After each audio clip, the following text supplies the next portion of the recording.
ৰাতিপুৱাই মৰ্ণিং আহি মই গজা বনাইছোঁ। ব্লগটো আজি গজাৰ পৰা আৰম্ভ কৰিছোঁ আৰু গজাটো এক চাইডে যেতিয়া ধুনীয়াকৈ ফ্ৰাই হৈ যাব তেতিয়া আন এটা চাইডে এনেকৈ পাল্টি কৰি থৈ দিব লাগে।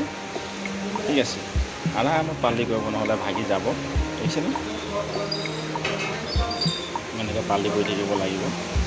তেতিয়া কি হ'ব জানেনে, চবফালে সমানে ফ্ৰাই হ'ব আৰু আপোনাৰ খাবলৈও ভাল লাগিব। তাৰ আগত এনেকৈ ৰসটো আপোনালোকে বনাই দিব লাগিব। গজাটো হোৱাৰ পিছত ৰসত এনেকৈ দিব লাগে। ঠিক আছে,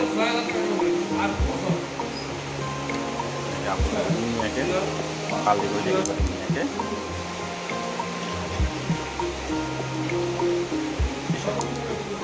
ধুনীয়াকৈ পাল্টি কৰি থাকিব লাগিব। চবফালে যেতিয়া সমানে সিজি যাব তেতিয়া ধুনীয়াকৈ ইয়াক ৰসত দিয়াৰ পিছত খাব পাৰিব।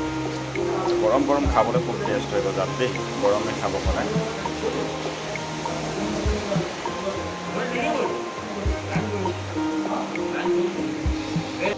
এইফালে বেচন বুন্দিয়া বনাই আছোঁ দেই, এইফালে তেল বহাইছোঁ আৰু এইফালে বুন্দিয়া ফ্ৰাই কৰিছোঁ। দেখিছেনে?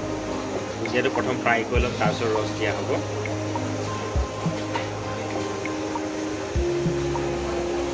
আৰু এইফালে চাওক মিল্ককেক, কালি মিল্ককেক বনাইছিলোঁ, সেইটো এতিয়া কাটি দিছোঁ।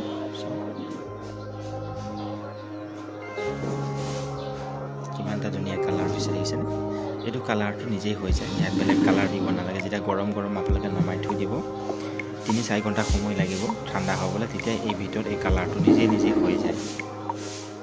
আৰু এইটো পিয়ৰ গাখীৰ দি বনোৱা হয়।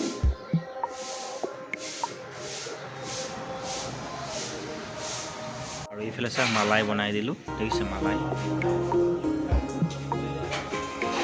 এনেকৈ মই দিনটো আৰম্ভ কৰোঁ আৰু ব্লগটো চাই কেনেকুৱা পালে কমেণ্টত জনাব।